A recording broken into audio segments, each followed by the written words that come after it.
Coucou les filles. Donc en fait me revoilà pour vous parler d'un sujet qui n'est pas beauté, cosmétique ou quoi qu'est-ce.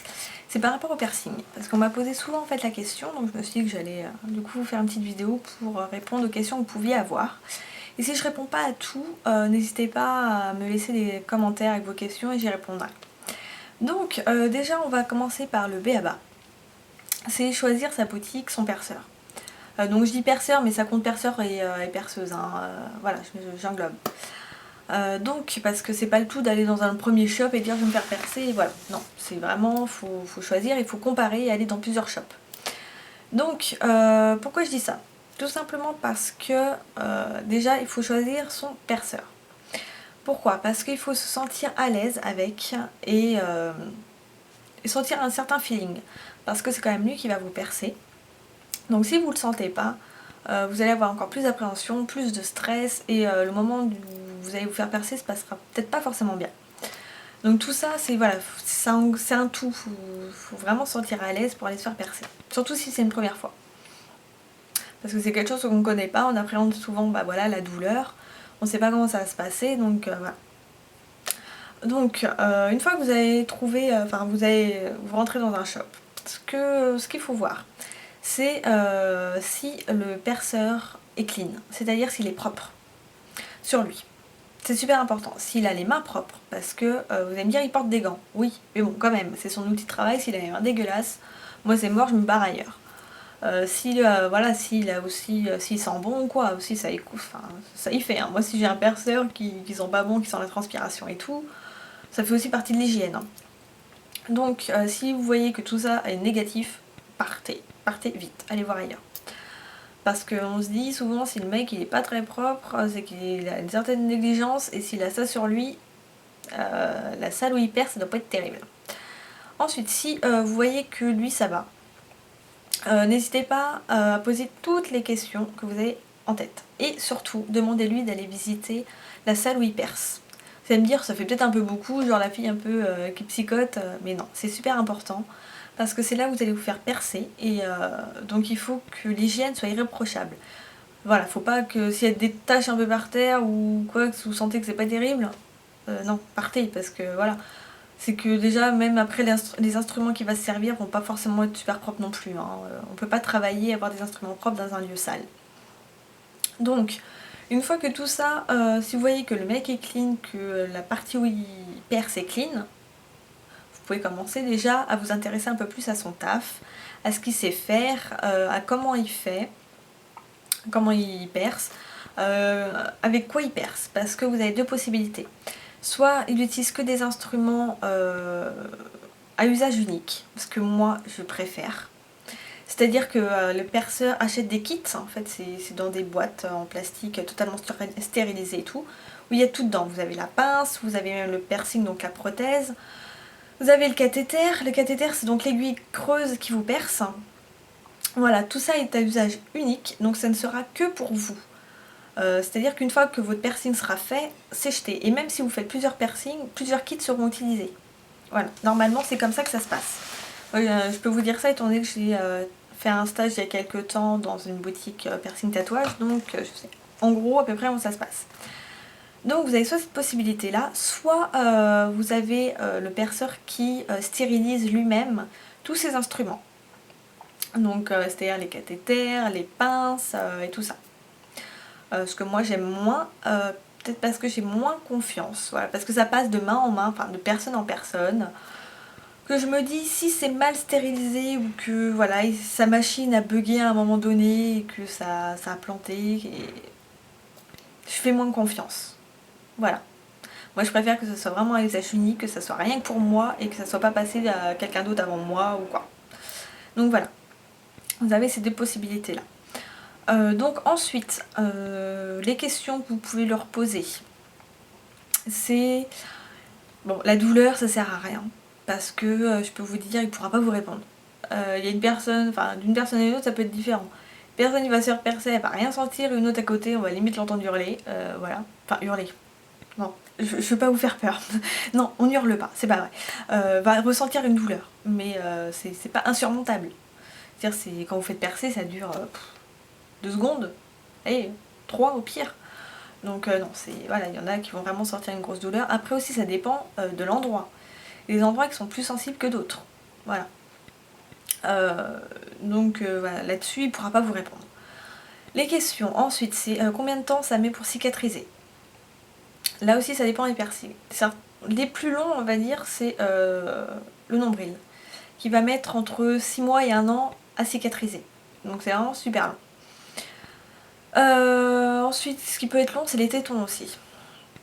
Il y en a certaines, même au bout de plusieurs années, continuent à lympher. Alors, la lymphe, parce que là je sors un mot qui va peut-être pas vous parler, c'est une sorte de liquide un peu jaunâtre. Donc ce n'est pas du pus. Certaines personnes vont dire « Ah, c'est du pus, il faut l'enlever. » Voilà. Non, le pus, ça se ressent. C'est pas du tout pareil que de la lymphe. La lymphe, ça prouve que votre corps est en train de cicatriser. Et c'est un nettoyant aussi qui se fait autour de votre piercing, quoi. Donc faut pas vous inquiéter, c'est normal. Pendant toute la phase de cicatrisation, vous aurez de la lymphe. Donc, pour vous dire aussi, voilà, pour les tétons, ça prend aussi du temps. Il y en a certaines, des fois, qui ne cicatrisent même pas. Voilà, c'est pour vous dire, des fois, par exemple, aux oreilles, par exemple, ça peut aussi, à un moment donné, revenir. Ça a cicatrisé et paf, ça revient. Donc il y a des endroits comme ça, voilà, je vous dis, du corps qui sont beaucoup plus durs à cicatriser que d'autres. Et après, ça dépend aussi des personnes. Voilà, encore une fois, il y a des gens qui cicatrisent super vite et super bien, et d'autres, ils galèrent. Ensuite, pour tout ce qui est soins, donc vous avez 3 choses. Moi, je les ai plus. Donc, de toute façon, la date devait être passée depuis longtemps. Vous avez, si je ne me trompe pas, donc, un nettoyant sans savon. Donc, vous n'êtes pas obligé de l'acheter dans le magasin. Vous pouvez aussi très bien acheter du gel intime pour les filles. Voilà, vous connaissez, c'est sans savon, c'est hypoallergénique, c'est maintenant sans parabènes et tout ça. Donc ça, vous pouvez aussi l'utiliser pour votre piercing. Je parle de piercing extérieur, hein. Buccal, non. Évitez. Donc vous avez ça. Vous avez un sérum physiologique, donc en spray, mais vous pouvez aussi acheter ça en pharmacie, en petite pipette ou quoi. C'est ce qu'on utilise pour les bébés. Et vous avez un prêt antiseptique. Donc, si je me rappelle bien, donc le nettoyant, vous faites ça pendant à peu près 2 à 3 semaines. Mais de toute façon, ça il vous l'expliquera, mais voilà. Donc vous nettoyez ça matin et soir avec des mains propres. Vous nettoyez les mains avant, pour vous le dire. Ensuite, vous passez au désinfectant. Et ça dure, il me semble, 2 semaines. Parce qu'il ne faut pas que vous désinfectiez votre piercing trop longtemps, parce que justement, ça va ralentir et empêcher la cicatrisation. Donc après ces 2 semaines, vous enchaînez avec le sérum physiologique. Voilà, donc vous nettoyez et après vous passez le sérum physiologique. Et ça 2 fois par jour. Et après, pendant toute la période de cicatrisation, vous ne touchez plus à votre piercing. Dans la journée, vous ne touchez pas. Parce que souvent, on a tendance voilà, à vouloir jouer avec, à y toucher. Voilà, parce que c'est nouveau, c'est marrant, on a envie de le montrer. Voilà, on est tous passés par là. Donc non, vous l'oubliez complètement. Je parle surtout par exemple au piercing au nombril. Évitez de le toucher tout au long de la journée. Même si ça vous gratte, ou des fois, parce que voilà, ça fait une petite croûte, donc ça va un peu vous gratter. Non, vous l'oubliez. Ou alors vous lavez vos mains, vous prenez un peu de sérum physiologique sur une compresse, vous le nettoyez tout doucement et voilà. Et vous arrêtez. Parce que c'est souvent à cause de ça que ça s'infecte. Parce qu'on y touche, on joue avec et blabla. Pour le labret, c'est pareil, on a tendance au départ à vouloir jouer tout le temps avec. On a un nouveau truc, voilà, un plateau dans la bouche qui est là. Et on joue avec. C'est obligé. Voilà, on s'en rend même pas compte, des fois c'est comme ça. Et ça aussi, ça empêche la cicatrisation. Donc il faut éviter au max. Ensuite, pour ce qui est... de quoi je vais vous parler? Bon, on va parler du labret vite fait, du nettoyage. Donc, les piercings buccaux, on va parler comme ça. Donc tout ce qui est autour de la bouche. Donc vous avez le labret centré, décalé, Madonna, le Médusa. Madonna c'est là, Médusa c'est là. Et piercing à la langue. Plus piercing au frein. Donc qui est en dessous ou au-dessus. Voilà, en gros, ce que vous pouvez faire. Donc là, par exemple, tout ce qui est piercing buccaux, c'est bain de bouche. Donc c'est pas compliqué du tout. Vous devez en faire, je sais plus, 2-3 par jour. Enfin, pendant la période de cicatrisation, donc ça dure 3 semaines. Donc c'est super rapide. C'est, il me semble, ouais, 2 fois, 3 fois par jour, je crois. Donc, quand on fait les piercings buccaux, donc les contre-indications. Je vais tout vous dire comme ça. Donc il faut éviter de fumer. Ça, parce que c'est pas bon, hein, voilà, quand vous faites percer, je crois que c'est par rapport de toute façon la cicatrisation et tout, hein, de toute manière, donc faut éviter de fumer. Si vous fumez, que vous ne pouvez pas vous en empêcher, bain de bouche après ou rinçage avec de l'eau. L'alcool. Ensuite, quand vous faites, faut éviter tout ce qui est boisson trop chaude. Bon,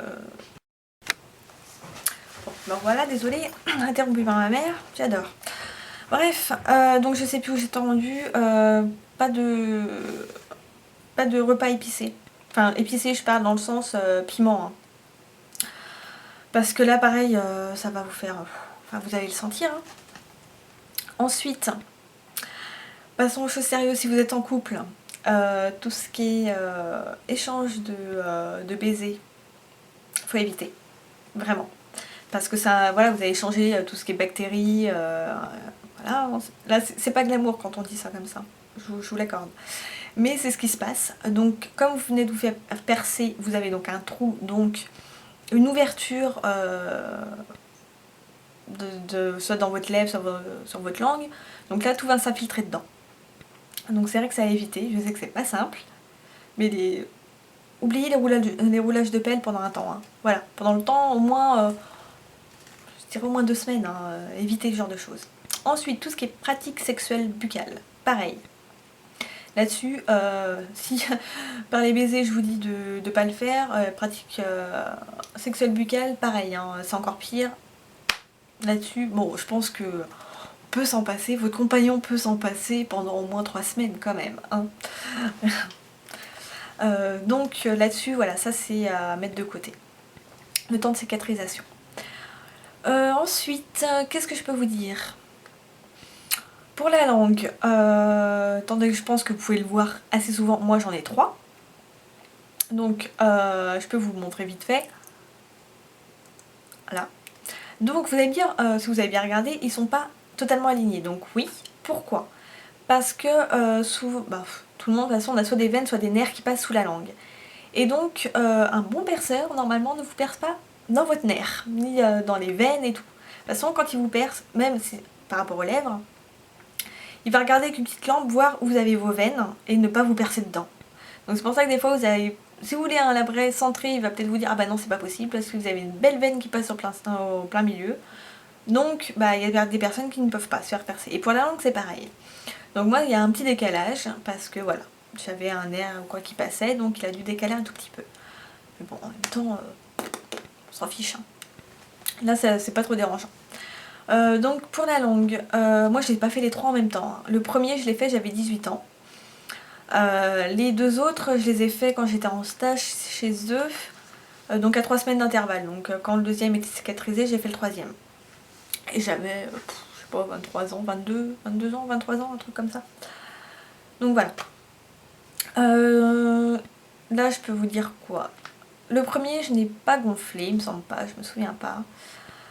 Le deuxième, c'est celui qui est tout au fond. Il m'a fait beaucoup plus mal étant donné que la langue est plus épaisse. Donc là, j'ai senti le cathéter passer, il n'y a pas à dire. Mais bon, hein, ça a été quand même, hein, j'en suis pas morte. Celui de devant a été plus facile, mais c'est celui qui m'a fait gonfler la langue. Et qui, je pense, de toute façon ça s'entend, me fait le plus zeuter. Depuis quelques temps, j'ai fait un peu plus de progrès, bien que ça fait plusieurs années maintenant que je les ai. Mais je m'en rendais pas compte avant. C'est quand j'ai commencé à faire mes vidéos que j'ai vu que je zeutais, mais à fond. Mais vraiment. Donc je fais peut-être un peu plus attention maintenant à mon articulation. Mais c'est vrai que le premier, voilà. De toute façon, maintenant il y a l'air qui passe bien dessus, donc forcément on zeuzote plus.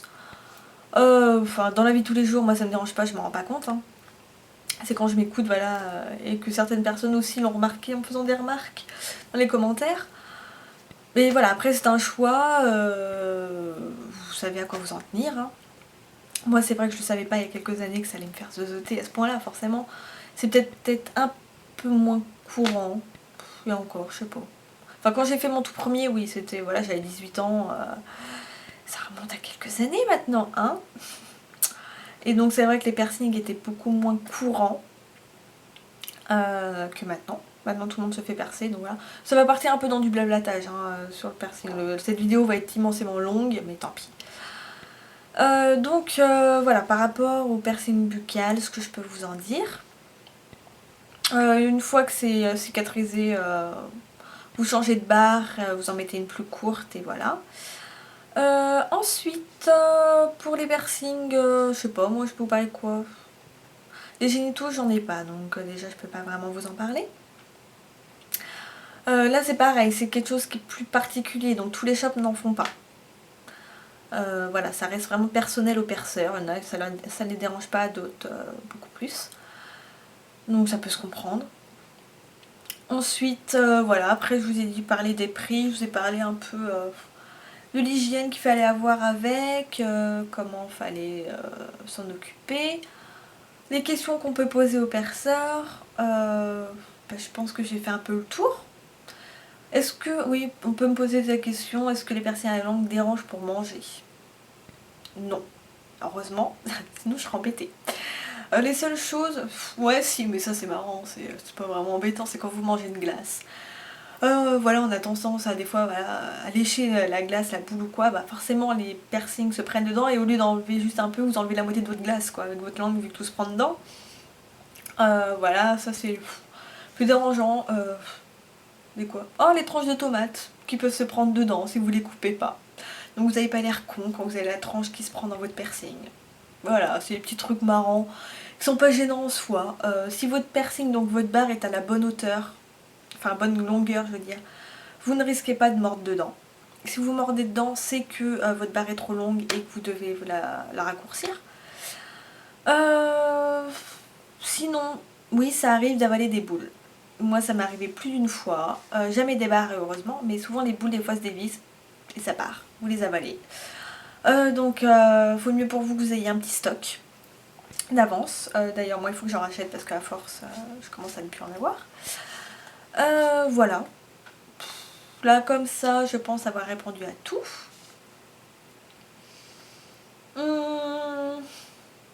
Ouais, hein. Après, si vous avez même des questions plus intimes, hein, vous pouvez me les poser, j'y répondrai. Hein. Je veux dire, j'ai pas de tabou là-dessus, hein, je m'en fiche. Hein. Donc, n'hésitez pas. Voilà, posez vraiment toutes les questions, même si ça vous semble débile. Il n'y a pas de questions débiles, de toute façon. On peut pas tout savoir, mais moi, je ne sais pas tout non plus. Voilà. Dans quelques temps, normalement, à la rentrée, bon, cela je vous les montrerai pas, vous comprendrez pourquoi. Je compte me faire percer les tétons. Donc ça fait déjà plusieurs mois, voire années que j'y pense. Donc voilà, là je me suis dit qu'à la rentrée j'allais le faire. Pourquoi la rentrée? Parce que là c'est l'été et que si, au grand bonheur, il refaisait beau, je retournerai peut-être à la plage. Donc faut pas se faire percer quand c'est l'été, parce que si on se baigne, vous pouvez dire adieu à votre piercing. Donc voilà pourquoi je compte le faire à la rentrée. Je n'ai plus de batterie, donc je vais vous quitter. Et si je vous dis vous avez la moindre question, surtout vous n'hésitez pas et moi j'y répondrai avec le plus grand plaisir. Donc je vous dis à plus tard et bye bye les filles.